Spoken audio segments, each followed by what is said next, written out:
Kalimat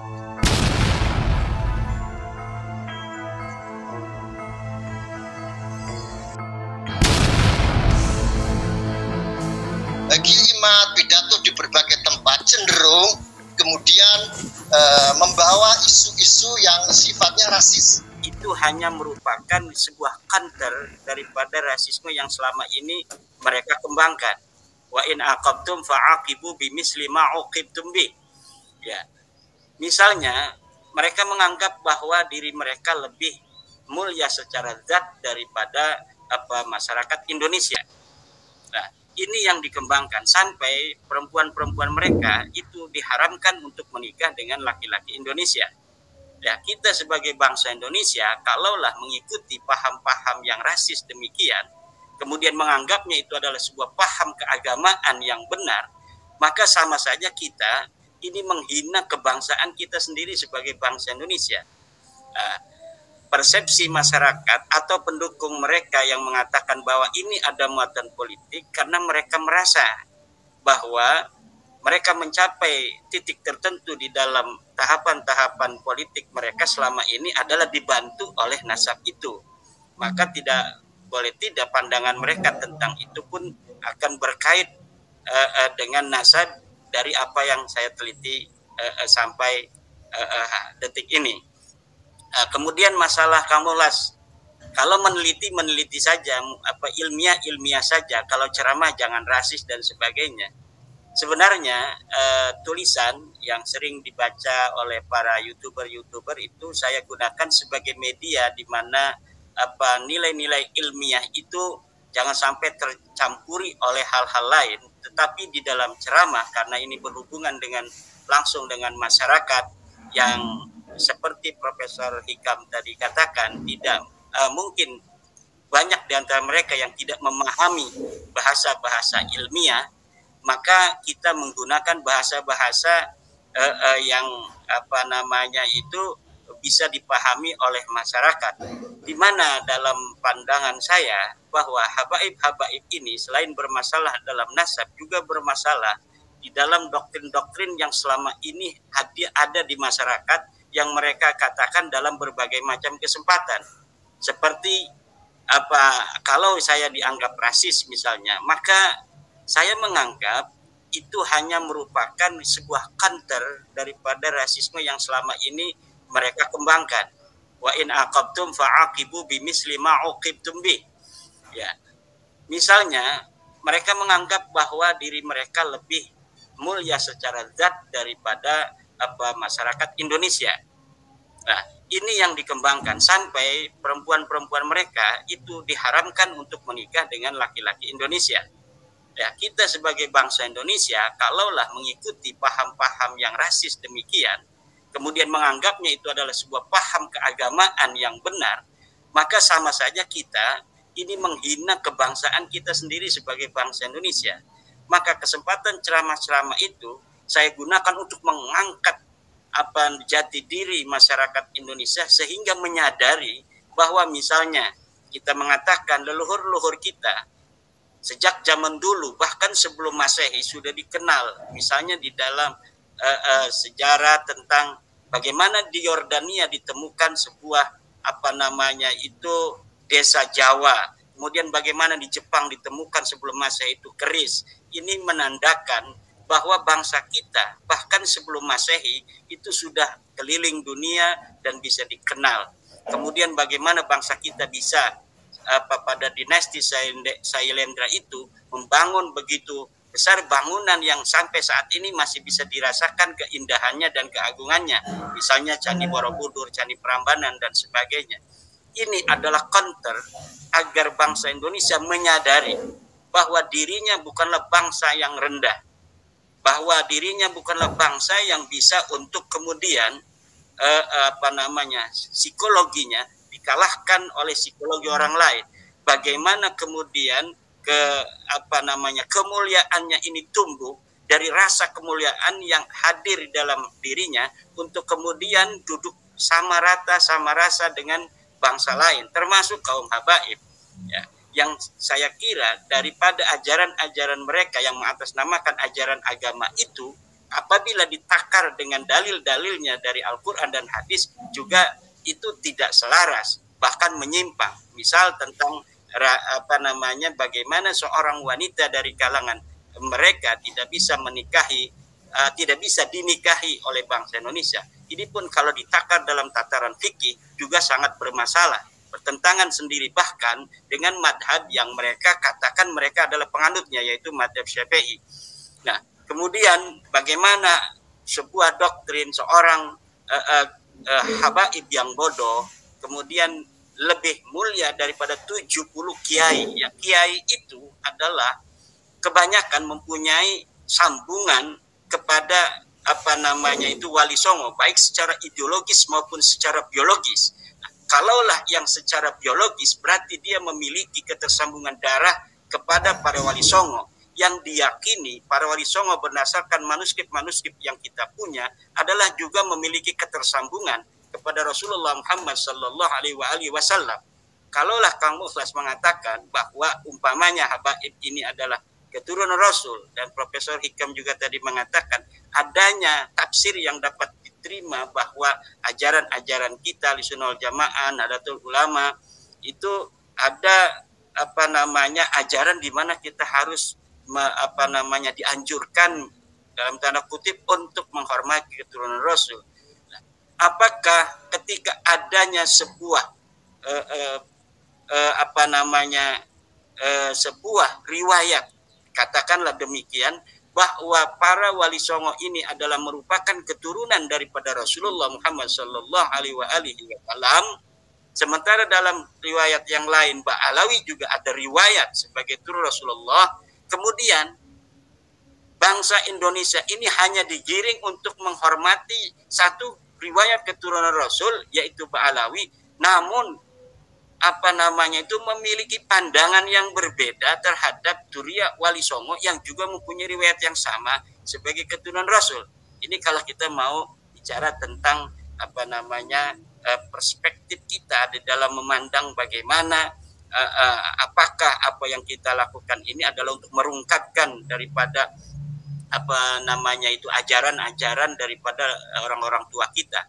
Di sini harus ada nilai keadilan juga yang dibangun oleh siapa saja yang mengamati daripada polemik ini ya. Kemudian hal-hal yang lainnya juga misalnya seperti saya katakan bahwa mirip mereka dengan Yahudi, yaitu mirip dengan Yahudi daripada kelakuan-kelakuan yang selama ini saya anggap itu ketika membaca tafsir-tafsir dari para ulama ada kemiripan dari apa yang kita terima dari doktrin-doktrin para habaib ini dengan doktrin-doktrin kaum Yahudi. Misal tadi seperti tentang pernikahan yang tidak sekufu antara kaum mereka dengan kaum yang lain. Begitu pula kaum Yahudi itu memiliki hal yang sama. Mereka tidak menikahkan anak-anak perempuan mereka terhadap bangsa lainnya. Jadi kalaulah itu dianggap agak rasis, ya, karena memang ini mengkonter daripada doktrin-doktrin rasis yang telah berjalan puluhan tahun. Kemudian kita mengatakannya dengan membalikkan logika-logika yang selama ini mereka kembangkan itu. Mungkin ini akan terjadi gesekan. Dan itu saya juga sudah dapat memperhitungkan. Makanya saya tidak terlalu mempermasalahkan. Misal tentang bagaimana ketika saya berceramah ada penolakan dan sebagainya. Saya kira tidaklah bijaksana kalau kita langsung menyalahkan mereka, sementara dulu kita juga ikut di dalam berperan mengajarkan itu. Kita coba lihat di dalam kitab saya Al-Fiqratun Nahdiyah, itu di dalam bab bagaimana kita menghormati para keturunan Rasul. Sebagai contohnya saya ambil Ba'alawi sebagai salah satu keturunan Rasul yang dikenal. Walaupun di situ masih saya cantumkan keturunan Wali Songo merupakan keturunan dari Ba'alawi, karena memang pada saat itu ketika saya menulis, pengetahuan saya bahwa para Wali Songo itu pun merupakan keluarga dari Ba'alawi. Tapi ketika manuskrip kita dapat temukan dari Cirebon, dari Bangkalan, dari Tapal Kuda, daerah-daerah Tapal Kuda di Jawa Timur tahun 1611, 1624 kemudian 1700, kemudian di daerah Tasikmalaya kita temukan juga manuskrip yang dipegang para ulama, bahwa ternyata para wali songo ini tidak memiliki hubungan dengan para Ba'alawi, di mana sebelum itu kita mencantolkan para wali songo ke Ba'alawi itu karena memang ada manuskrip Cirebon, yaitu negara Kertabumi, yang menyatakan demikian.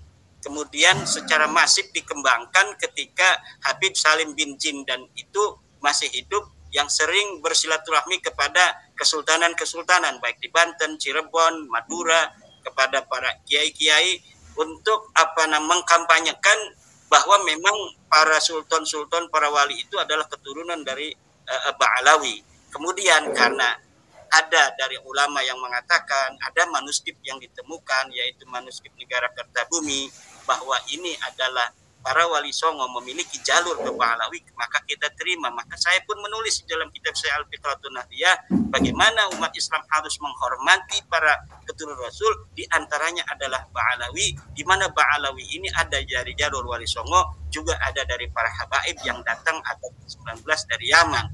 Nah, kemudian ketika kita menemukan hal lain, ya setelah tadi kita menemukan dari 2017, saudara-saudara saya dari Madura membawa manuskrip ke Banten, kemudian kita menolak serta-merta bahwa kita telah memiliki manuskrip dari Cirebon, dari Banten, bahwa kita ini adalah ke Ba'alawi.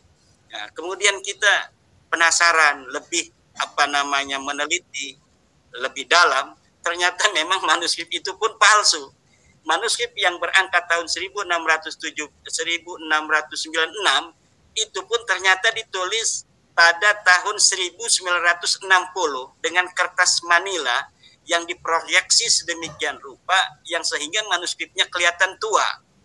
Akhirnya kita curiga dari itu, kemudian berkelindan masalah itu dengan masalah-masalah sosial dari doktrin-doktrin para habaib, penceramah oknum-oknum Ba'alawi yang saya kira itu sudah keluar daripada apa yang seharusnya diutarakan oleh para penceramah di depan publik. Maka berdasarkan itu semua kita melakukan daripada penelitian ini, dan menurut saya terutama bahwa kita wajib untuk memberi kabar, memberi kesimpulan ini kepada masyarakat, agar masyarakat pertama akan menyadari, tidak terlalu bisa terdoktrin.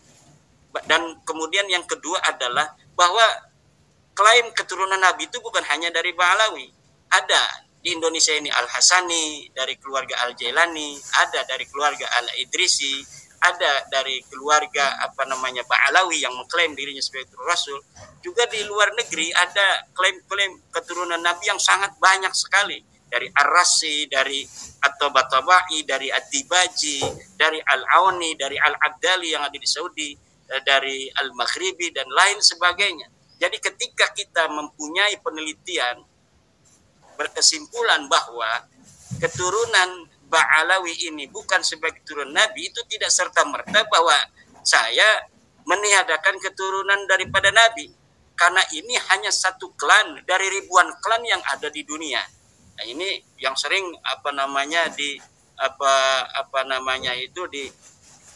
ungkapkan oleh pendukung Ba'alawi, bahwa ketika saya menafikan, membatalkan, memaudhu'kan nasab Ba'alawi, saya digiring, di-framing sebagai orang yang menafikan duriyah daripada Rasulullah SAW. Tidak, karena duriyat Nabi itu berbagai macam jalur, dari Al-Hasani, dari Al-Husaini. Dari Al-Hasani itu ribuan marga yang ada di dunia hari ini, dari Al-Husaini pun demikian. Bahkan tadi saya membaca dari Akhbarul Yaman, di mana Mufti Diyaril Yaman itu merilis beberapa klan keluarga di Yaman yang selama ini mengaku sebagai keturunan Rasul, itu telah dipublish tadi di Akhbarul Yaman dari harian di Yaman, itu tidak termasuk daripada keluarga Rasul. Di antaranya adalah Al-Ahdal, kemudian Ba'alawi, masuk di dalam jadwal atau di dalam daftar para klan yang selama ini mengaku sebagai keturunan Nabi. Ternyata difatwakan oleh Mufti Diyaril Yaman yang bisa kita baca hari ini juga ada di Akhbarul Yaman bahwa mereka bukanlah dari keturunan daripada Rasulullah Muhammad SAW. Jadi kepada terutama Kiai Mukhlas, bahwa apa yang selama ini didengar dari apa yang saya ungkapkan di atas panggung ceramah ini lebih terhadap counter dari doktrin-doktrin yang selama ini dikembangkan oleh para habaib, yang tujuan saya adalah untuk menjaga memberikan sebuah pagar agar bangsa Indonesia ini, yang saya berada di tengah-tengahnya dan dianggap sebagai kita ini adalah orang-orang yang sama, satu bangsa, satu bahasa ini, dan mereka yang menganggap diri mereka berbeda dari kita dan bangsa saya pagari agar tidak bisa terdoktrin oleh mereka yang menganggap mereka berbeda dengan saya, berbeda dengan bangsa Indonesia, yang selama ini mereka menganggap diri mereka berbeda dengan kita. Jelas mereka menganggap diri mereka berbeda, dan kalau mereka menganggap diri mereka berbeda dengan kita, dengan misal anak-anak perempuan dikampanyekan tidak bisa atau tidak boleh menikah dengan laki-laki dari bangsa kami, kita sekarang harus memiliki, menurut saya, jarak yang jelas bahwa kita berbeda dengan dia. Tidak bisa, tidak ketika kita harus mengatakan kita berbeda dengan dia, dari situlah akan mulai tumbuh dari bangsa Indonesia, dari Aceh sampai Papua, perasaan bahwa kita harus juga bisa mulia seperti mereka mengklaim kemuliaan itu. Dan ini yang saya sedang upayakan, baik itu dipahami positif atau tidak oleh masyarakat, itu saya tidak terlalu mempedulikan. Yang paling baik, yang pertama adalah niat yang baik dari saya ketika melihat saudara-saudara saya, bangsa Indonesia ini, menurut saya dalam keterjajahan secara spiritual, keterjajahan secara mental, berhadapan dengan orang lain yang merasa dia bukan bangsa Indonesia, itu mereka, bangsa kita ini merasa lebih rendah dari bangsa lainnya, terutama ketika nilai kebangsaan itu dibungkus oleh nilai-nilai keagamaan dan doktrin-doktrin keagamaan. Dan saya kira apa yang saya lakukan ini insya Allah akan ada dampak positif, bahkan untuk para habaib sendiri, kemaslahatan yang akan didapat oleh mereka, yaitu ketika masyarakat bangsa Indonesia ini tidak lagi bisa didoktrin, tidak bisa lagi dimanfaatkan, maka mereka juga akan dengan sendirinya akan merubah cara mereka dalam bergaul dengan bangsa Indonesia dari Aceh sampai Papua. Demikian.